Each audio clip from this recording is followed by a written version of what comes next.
Hey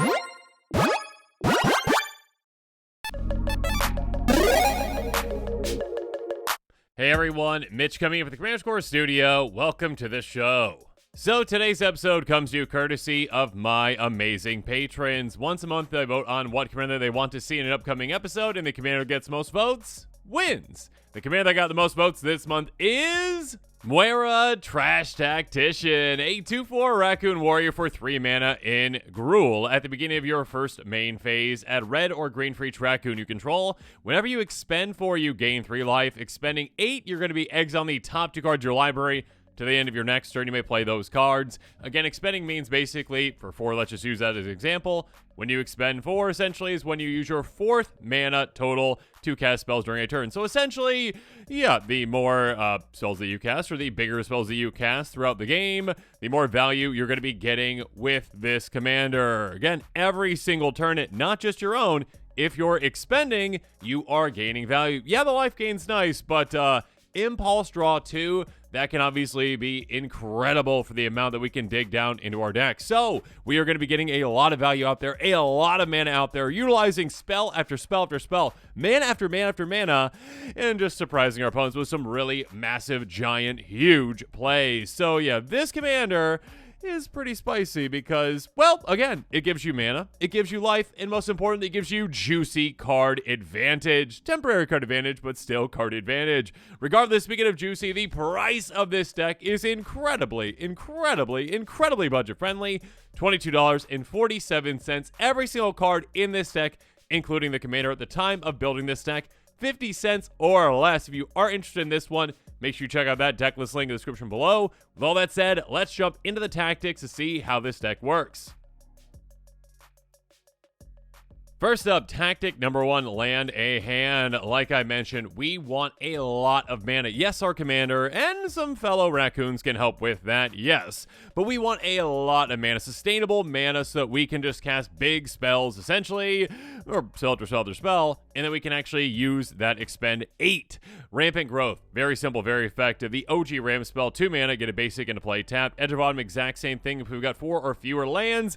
If not, cycle it away by sacrificing a land. Cultivate, set up your land drop by getting 1 into your hand and 1 basic into play as well, tapped. Far Wanderings, go get 1 basic into play, tapped. Or, hey, if you've got Threshold, and we're going to be casting a ton of spells, so we will get there, you get 3 of them into play instead. Harrow, sacrifice 1 land, get 2 basics into play, untapped. So this can help us actually chain spells. Natural Connection, instant speed. Again, keep in mind, instant speed can be great for this deck because, again, expending on opponent's turns gives us value as well. Get a basic into play, tapped. Rolling Regrowth, sacrifice 1, get 2 into play, tapped. Again, instant speed as well. Search for Tomorrow, you can spend 2 for a single green mana, or, yes, you can hard cast this to get a basic into play, untapped. Springfloom Druid, to sacrifice 1 land, get 2 into play, tap. Basically, Rolling Growth on a body. Road, again, instant speed, ramp. Go get that basic into play, tap. Ruin, it's a removal for us as well. Damage to our creature with a number of lands you control, so that can be a lot of lands. Obviously, a good way to take out and just eliminate any creature, essentially. Overwhelmed Hydra, a threat for us that can actually help too.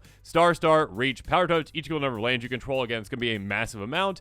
Enters the battlefield, go get that land, put on the battlefield, tap, then shuffle again any land, not just basic. Finally, Beanstalk Giant. The adventure part is go get that basic into play, and then also, yeah, it's a big threat as well. Again, 7 mana, Star, Power Touch, equal number of lands you control, can be a massive threat for us too. Now you might think we're done with land ramp, but we are nowhere near done just yet. Tactic number 2, lands a lot. Like the name? Yeah, I do too.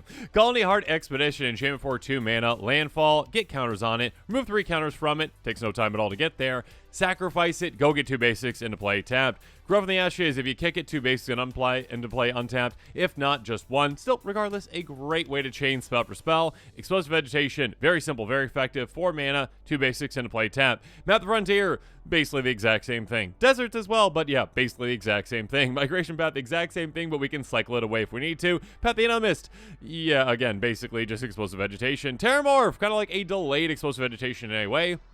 Go get 1 basic into play, untapped, keep that in mind, but you get to rebound this as well, so cast it for free next turn to do that again. Vestwood Surge, again, basically explosive vegetation, but you can also kick it for 4. When you do, get 2 counters on every single one of your creatures. Jaheira's Respite, a great instant speed spell. Again, that expend, keep that in mind. Search life for the X basic land cards, directs the number of creatures attacking you. With those cards on the battlefield, tap, then shuffle. All combat damage goes away. So this can be a massive play, saving yourself and also ramping a ton. Viewpoint Synchronization. Yeah, if your commander dealt damage, cool. Cast it for 3. If not, that's all right. Go get 3 basic lands. 2 go on the battlefield tapped. 1 goes into your hand. This renewal, 6 mana. Go get those 3 lands, but they all go into play tapped. Shuffle, and now, yeah, you gain that 7 life as well. Travel Through Karatas is going to be, well, it depends upon your opponents, but a lot of value for you regardless. Starting with you, everyone's going to vote for Red Horn Pass or Mines of Moria. For each of the first vote, go get that basic, put on the battlefield tab. The second one, though, is get a card from your graveyard back to your hand, so either way you're getting value, again, either ramping or recurring. Exile this as well. A lot of value there. Speaking of value, Verdant Confluence, 6 mana, choose 3. You can choose the same mood more than once if you need to. If you need to, that's okay. You can go get those 3 lands if you want, those 3 basics, put them out of tap. That's probably what you're going to do most of the time. If you're set up, though, 2 counters on a creature, or bring a permanent card from your graveyard to your hand. Again, whatever you need, mix and match it. Verdant Mastery, finally, though, 6 mana if you want, or just 4 if you're okay with an opponent getting some value. Go get 4 basics. If you only paid 4, an opponent gets 1 of those into play tap. If not, you're getting 2 into play tap and 2 into your hand. Moving on to tactic number 3, so shiny. Yeah, treasures are quite shiny, and they can help us as well. Hell to Pay, a great card for this stack. Source for X and a red, a great removal spell. X damage target creature. Get a number of tapped treasure tokens, deal the amount of excess damage, essentially. So, a great way to take something out and actually overdo it, and then save up some treasures for some massive spells later. Again, X mana spells are great to get to that expend. Next up, Smoke Spirit's Aid, speaking of X spells. For each of up to X star creatures, get a red aura enchantment. Called Smoke Blessing attached to that creature. They have, when it dies, 1 damage to its controller, and we carry a treasure token. So basically, yeah, a little investment, little savings right there, being like, okay, yeah, let's just put it on those creatures. When they do die, a little punishing for those opponents, which is nice, but also give us those treasures when we need them. Pirate's Pillage, very simple, very effective. Discard 1, draw 2, make 2 treasure tokens. Inspired Tinkering, a little bit bigger on this. Exile the top 3, basically, impulse draw all 3. Create 3 treasure tokens. Then we've got Megaton's Fate. Choose 1, destroy target artifact, create 4 treasure tokens. So, yeah, it can be a good way to save up those treasures when we need them. Or 8 damage to each creature. Each player gets 4 rad counters, so a good way to wipe the board when needed. Hit the Motherlode, a massive spell. Discover 10. The Discover card's mana value is less than 10. Create a number of tap treasure tokens equal difference. So this can be either, well, just cast something massive, or, yeah, cast something small and get a ton of treasure tokens on top of that. Next up, tactic number 4, Mana Enthusiast, because we've got some cards that can help us throughout the game again and again and again with our mana. Prize Pig is a great one for this stack. 0-3 Boar. Whenever you gain life, put that many ribbon counters on Prize Pig. Then if there are 3 or more ribbon counters on it, remove those counters and untap it. Taps had 1 mana of any color. Again, keep in mind, expend 4 with this commander equals, well, gain 3 life, which equals 3 ribbon counters, which equals untap this. This is basically free mana every single turn for us. Next up, speaking of that, Frontier Siege pays for itself in absolutely no time. Enters the battlefield. We're going to choose cons. Again, if each of your main phases add green, green. Again, basically every single one of our turns. Again, each main phase, that's 4 mana total. Utilizing that to help cast bigger and bigger and bigger spells, or more and more spells, to ensure that we are getting that expend, that we are getting that expend 4, the expend 8, all the value to be had with this. We also have Trail Tracker Scout, a 1/3 Raccoon Scout for 2 mana in green. Tap for 1 mana of any color. When you expend 8, though, return to 1 target permanent card from your graveyard back to your hand. Again, yet another piece of value for us to have to say, you know what? If we expend 8, we are getting extra free value. Not only that impulse draw 2, but now essentially recursion as well. On top of this, just being a raccoon, which again, adds to our raccoon count, which means that our commander will be giving us extra free mana each turn. On top of this, being able to tap for mana too. Accomplished Alchemist, a great way to take advantage of that expend for 4. 2/5 Elf Druid for 4 mana in green. Tap, add 1 mana of any color. Tap, add X mana of any one color, X the amount of life you gain this turn. Yeah, this can just be a great mana dork for us. Tapping for 3, essentially every single turn we get to that requirement. Next up, tactic number 5, X marks the spot. Like I mentioned earlier, yeah, X mana spells can be great to ensure that we get to, Well, the amount that we need for that expend. Earthquake is a great one, source for X and a red. X damage each creature without flying in each player. Keep in mind, it does say each player, and we are going to be gaining a lot of life throughout the game, so there are going to be times where, well, this can be a great finisher for us as well, taking out opponents, but also, of course, yeah, wiping the board when needed. Fall of the Titans, a great card as well. Instant speed, XX and a red, but it's got a surge cost of just X and a red, so cast as the second spell and we're fine. X damage each of the 2 target creatures and or players, a great finisher for us as well, or removal when needed. Gelatinous Genesis, oh, this is a spicy card. Create XX green ooze creature tokens. The amount of mana that we can generate with this deck, these are going to be absolutely massive. Hurricane, yet another way to wipe out things and wipe out our opponents. X damage each creature with flying and each player. Mana Bloom can be quite fun for us. Enters with X charge counters on it. Move a charge counter from it. Add 1 mana of any color to your mana pool. Activate only once each turn, so we can activate our opponent's turns as well. Keep that in mind. Give her upkeep. If there's no charge counter on it, bring it back to our hand. So again, a way that we can actually just keep casting this again and again and again throughout the game for more and more value. Commune with Lava, a great one as well. Instant speed.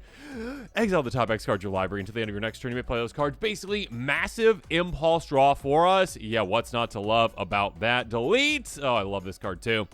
X damage each non-artifact creature and each player. It's going to wipe out most things, but also, again, having these, hey, everyone takes damage cards can be massive for us, ensuring that we can take our opponents out late game. Electro Dominance, a lot of value to have here. X damage to any target, you may cast a spell of mana value, X less from your hand without paying its mana cost. Instant speed, being able to just sneakily cast something. There can be some massive plays with this one. Reap the Past, return X cards at random from your graveyard back to your hand. Exile Reap the Past, a great way to bring a lot of things back, a lot of value back. Again, this deck is so value-based. These plays can be absolutely huge. Exocrine can be a great one, too. Ravenous. So once we, cast this for at least, 8 mana in total, which can be easy for us, we get to draw a card. We're also getting X counters on this, too. When it enters the battlefield, X damage each player and each other creature. So this can be a board wipe that takes out everything. And also, again, yet another way to potentially take out our opponents.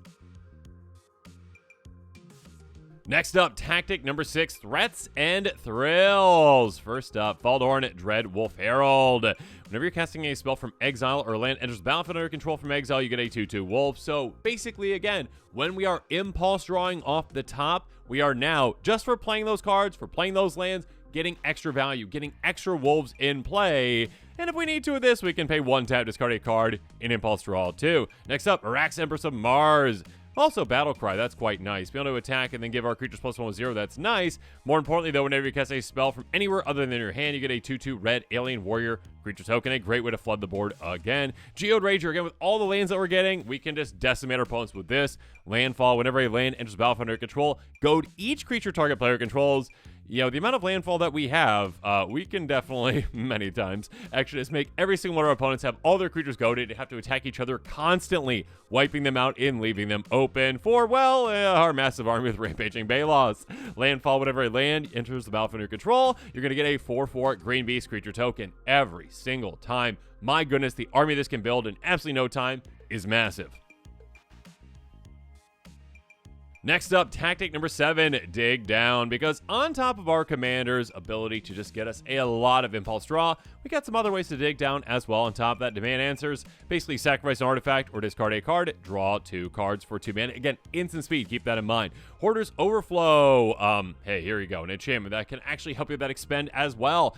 Enters, and when you expend 4, get a stash counter on it, so this can build a lot throughout the game with this deck. Pay 2 mana, essentially. Sacrifice this, discard your hand, draw cards, equal number of stash counters on it. So stash it up, get ready to go. When you need it, just pop it and all of a sudden have absurd value. Next up, Byway Barterer, again, expending. Menace, whenever you expend 4, you may discard your hand. If you do, draw 2 cards. So when we are low on a hand, you know what? We can just draw 2 with this. We say, you know what? We're okay. We don't need these cards in our hand. Get rid of them. Impulse draw a lot throughout the game and also replace it with just 2 cards. And it's a raccoon too, so it's going to give us some extra mana too. Electric Revelation, discard 1, draw 2. You can flash it back again, so do keep that in mind. Will of Lost Dreams, whenever you're gaining life, again, like our commanders expend 4, you can pay X, where X is less the amount of or equal to it, essentially. Draw that many cards. So basically, yeah, you expend 4, you gain 3 life, you pay 3, you're drawing 3. Being able to dig down to our deck a ton with this. Fast and Furious, very flexible. Discard a card, draw 2 with the Fast to get instant speed, or Furious Sorcery Speed, 3 damage to each creature without flying, so a mini board wipe there if we need it. Next up, tactic number 8, break stuff. Yeah, we're going to be breaking a lot of things. Again, I already talked about a lot of damage-based breaking. Also, we can break other things, though, with, Broken Bond, destroy target artifact or enchantment, land card from our hand on the battlefield. So there's even ramp with this, too. Collective resistance. Now, this is a great way to, well, protect our commander, potentially. Hexproof, indestructible, or destroy an artifact, or destroy an enchantment, or just do all of them by escalating it. Return to nature, destroy an artifact, enchantment, or exile card from a graveyard. Very flexible. Wilt, instant speed, artifact, enchantment, or cycle it away if you need to. Dire Strain, Rampage, potentially ramp for us, or removal depending on what we need. Get rid of an artifact, enchantment, or land. Basically, if you controlled it, it's not going to matter, because if you destroyed that land, you're going up 2 lands. If you destroy an opponent's Guy's Cradle, it does the exact same thing. Or, yeah, you know what? If it's just an artifact or enchantment, they're going to be getting 1 land. You can also flash this back, too. Then there's Scrap Shooter, yet another raccoon that can help us out. 4/4 with reach for just 3 mana. You can gift a card if you need to, and destroy an artifact or enchantment opponent controls. It's definitely going to be worth it when they have a very spicy artifact or enchantment. If not, it's just a good thing to have on the battlefield for us. And with that, this episode is coming to a close. Make sure you comment below with your thoughts on this one. And of course, as always, thanks again and have a good one. This show and episodes like this one are possible thanks to viewers like you. If you're looking for an easy way to help support this show, make sure that you like, share, and subscribe. Also, hit that bell notification icon so you don't miss any new episodes. You can also go check out our playmats and other merchandise at thecommandersquarters.com. We also have a ton of brand new t-shirt designs in stock, so make sure you check out those as well. Another easy way to support this show is with our TCG Player affiliate links. So whether you're buying a deck or individual cards, you can use this general link right here or one in the description. And the final way that you can support this show is by supporting us directly by becoming a patron. There are many benefits to being a patron, and I truly couldn't do this without all of their support.